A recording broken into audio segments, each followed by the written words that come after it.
historia del voto en nuestro país, ¿verdad? Pues sí, fíjate, quería platicarles de esto porque pues es un fin de semana histórico en cuanto a votaciones en México y me parecía interesante como mirar un poco también del pasado, de dónde venimos, ¿no?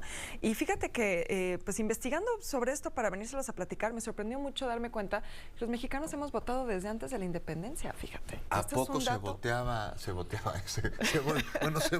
y se voteaba en la Nueva España? En la Nueva España hubo una votación en 1812 para los representantes de la Nueva España ante la Corte del Rey.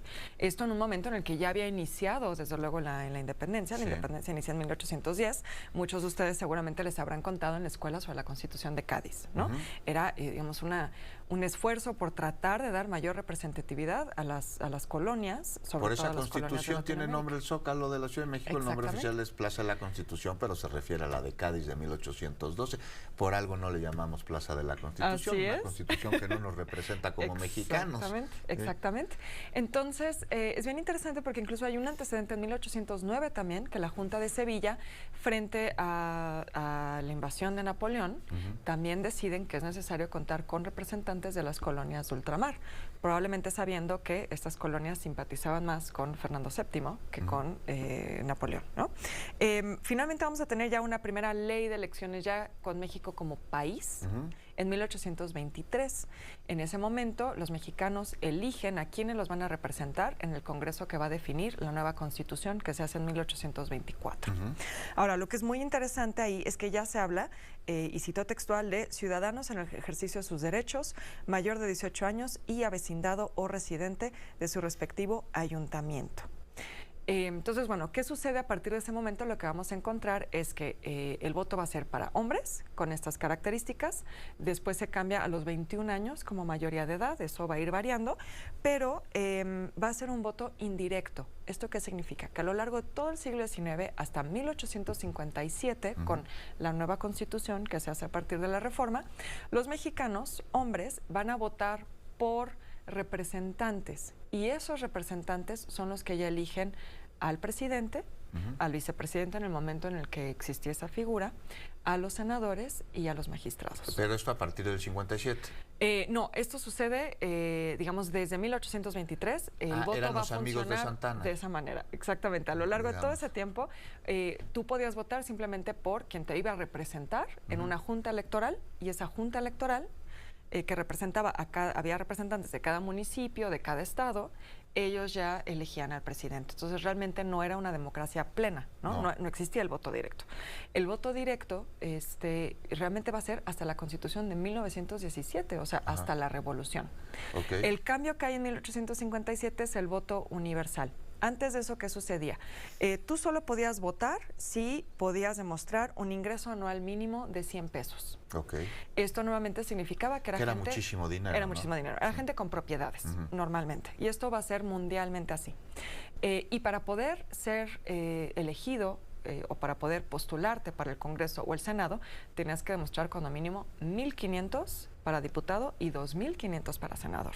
Entonces realmente era un tema de élites. Sí. Necesitas tener solvencia económica para poder votar. Qué loco que en el siglo XXI haya personas que sigan creyendo que eso tendría que ser así, que vale más el voto de un empresario que el de un campesino, ¿no? El otro día, fíjate que escuché una conversación que decía, es una lástima, pero así es, decían unos señores ahí. Sí, esa idea. Me quedé helado, ¿no? Esa idea sigue presente, tristemente. Helado me quedé. Ahora, en 1857 es cuando ya dicen, todos los hombres de mayoría de edad pueden votar independientemente de su situación económica, ¿no? Ahora, lo que va a suceder es que pues finalmente este voto directo, este voto universal, porque directo va a ser hasta la Revolución, tampoco es que vaya a ser tan democrático.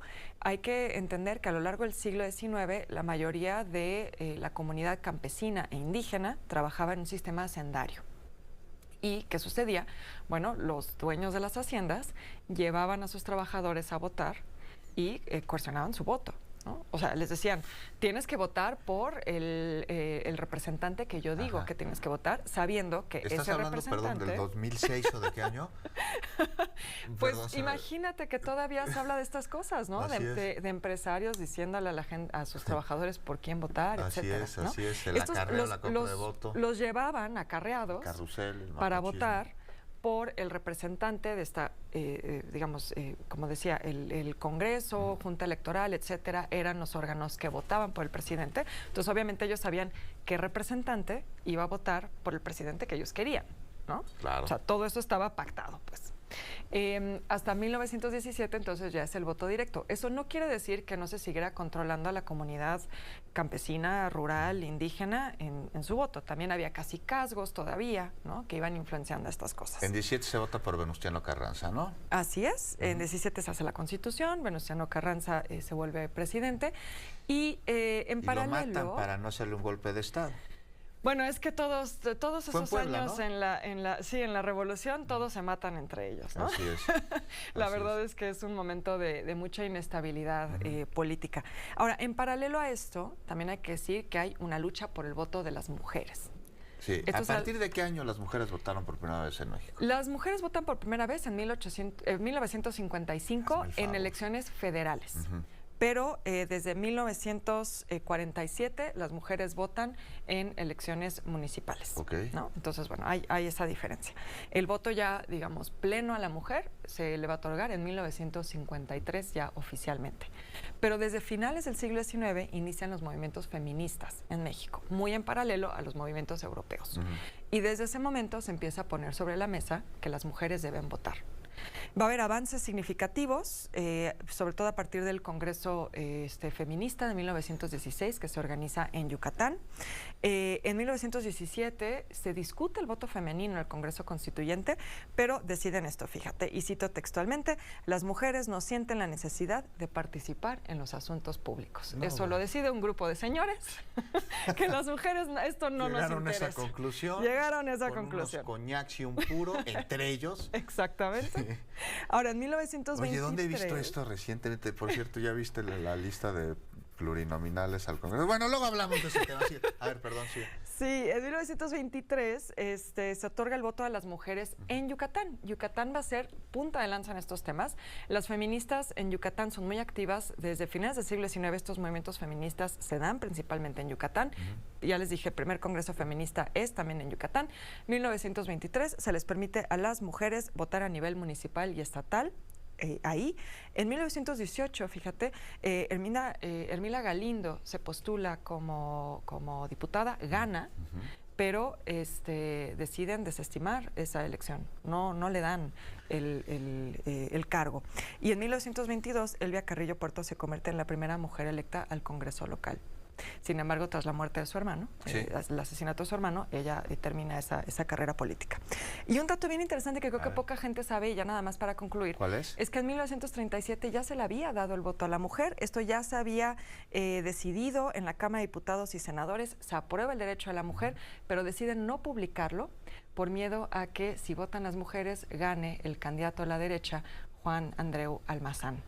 Entonces, en el gobierno de Cárdenas dicen: las mujeres son más católicas, van a ser más propensas a votar por un candidato de derecha, y no publican el derecho al voto a las mujeres. Los hombres hablando por las mujeres. Beca, muchísimas gracias por todo este recorrido, periplo por el voto en México. Nos damos una pausa y volvemos, no se vayan.